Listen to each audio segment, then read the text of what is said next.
뉴스야 시작합니다. 정치부 황정민 기자 나와 있습니다. 첫 번째 물음표 볼까요? 네, 첫 번째 물음표는 회피의 기술입니다. 네, 당대표 출마 선언을 앞둔 이재명 의원 얘기를 좀 해보겠습니다.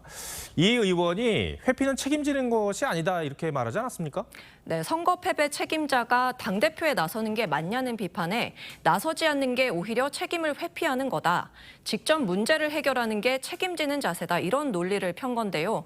근데 유독 박지원 전 비대위원장과 관련된 질문이 나오면 딴청을 펴면서 상황을 회피하는 모습을 보였습니다. 이제 좀 지나가도 될까요? 박지원 전 비대위원장이 출마하지 말고 쉬어야 한다고 했는데 그에 대해 한 말씀 부탁드리겠습니다. 박지원 위원장이 자기는 되는데 자기는 안 되는데 왜 의원님은 되냐 이런 식으로 계속 발언을 하고 있습니다. 그럼 이에 대해서 어떻게 생각하시는지요? 전당대회 관련해서 어떤 말씀이세요?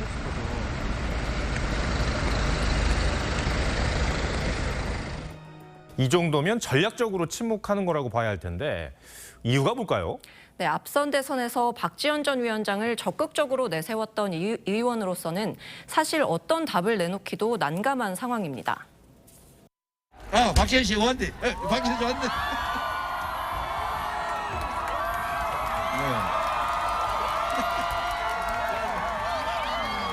우리 박지원 씨입니다.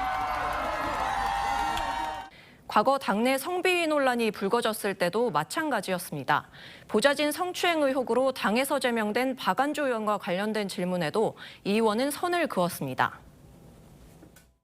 박원재 의원이나 최범욱 의원의 성비위 사건이 사실 시작부터 터져서요. 공감한다 이런 정도 말씀드리겠습니다. 네, 여기까지만 할게요. 경기도권만 하자고 했는데.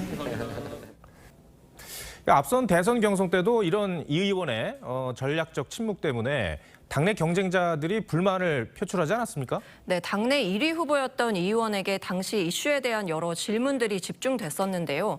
그때마다 직접 답을 찾아보라거나 질문을 아예 차단하는 식의 무대응 전략을 써서 국민을 무시하는 처사다, 나쁜 버릇이라는 지적까지 받았었습니다. 이재명 후보는 나쁜 버릇이 있어요.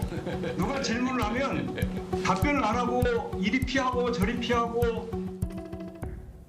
또 기자들과의 즉석 질의응답이죠. 일명 백브리핑 자체를 거부해서 논란이 되기도 했습니다. 네, 첫 번째 물음표 정리해볼까요? 네, 첫 번째 물음표 회피의 기술의 느낌표는 이재명의 선택적 책임으로 하겠습니다. 네. 불리한 사안에는 무대응으로 일관하면서 문제를 해결하는 게 책임 정치라는 이 의원의 발언을 진정성 있게 받아들일 국민이 얼마나 있을지 모르겠습니다. 네, 두 번째 물음표는 뭡니까? 네, 두 번째 물음표는 구급이라 괜찮다입니다. 권성동 국민의힘 원내대표가 이 대통령실의 사적 채용 논란에 대한 해명이잖아요. 근데 해명 뒤에도 논란이 가라앉지 않는 것 같아요. 네, 당당하게 본인이 채용 압력을 넣은 건 맞다고 밝혔는데요. 대선 캠프에서 밤낮 없이 일했던 청년이고 채용된 거는 맞지만 구급 별정직 정도에 그쳤다는 겁니다. 권 원내대표는 월급이 적어서 미안하더라며 강릉 촌놈이 최저임금 받고 서울에서 어떻게 사냐고도 했습니다. 이 서울에서 구급 공무원으로 일하는 청년들 입장에서는 기분이 나쁠 수도 있겠어요. 그렇습니다. 공무원 준비생 커뮤니티 등에서는 구급 공무원이 되려고 일반 국민들은 피땀 흘려서 수년간 공부한다. 이럴 거면 공무원 시험을 아예 없애고 특권층 지인들로 다 채워라. 이런 비판이 나오고 있습니다. 문재인 정부 시절 청년 비서관과도 비교를 했죠. 네, 실명을 밝히지는 않았지만 문재인 정부의 박성민 전 청와대 비서관을 지목했습니다. 무려 1급 공무원이었는데 행정고시 출신도 25년은 걸려야 올라갈 수 있는 자리입니다. 그래서 소위 벼락 출세 논란에 휘말렸었습니다. 이게 급수가 문제가 아니라 공정한 절차를 통해서 채용이 됐느냐, 이게 핵심 아니겠습니까? 네, 특히나 조국 사태 등을 거치면서 공정과 상식이 윤 대통령의 상징이 된 만큼 청년들이 민감한 채용 문제에 있어서는 이 불공정 논란이 더 치명적일 수 있습니다. 공정의 가치를 공정이 상식이 되는 공정과 정의를 위해 당장 민주당 당권 주자들은 일제히 윤 대통령에게 다시는 공정을 입에 올리지 말라고 공세를 펴고 있습니다.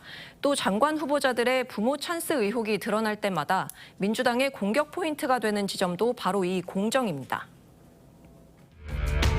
윤석열 전 검찰총장을 대통령 당선인으로 만든 건 공정이라는 단어일 것입니다. 윤석열 당선인의 공정이란 무엇인지 되묻지 않을 수 없습니다. 네. 두 번째 물음표도 정리해보죠. 네, 두 번째 물음표, 구급이라 괜찮다의 느낌표는 남과 비교 말고 춘풍추상으로 하겠습니다. 네. 남에게는 봄바람처럼 따뜻하게, 자신에게는 서리처럼 엄격하게 해야 한다는 뜻이죠. 국민의힘은 박성민 전 최고위원 채용 논란을 당시 여권에서 엄호하자 이렇게 비판했습니다. 청년들에게 받아들이는 입장에서 공정이고 또 정의가 될 수 있겠습니까? 국민들은 문재인 정부보다 더 잘하라고 윤석열 정부를 선택한 건데 이 문제가 생길 때마다 문재인 정부는 더 심했었다는 식으로 회피하는 거는 무책임하다는 지적이 나옵니다. 네. 황정민 기자 오늘 설명 잘 들었습니다.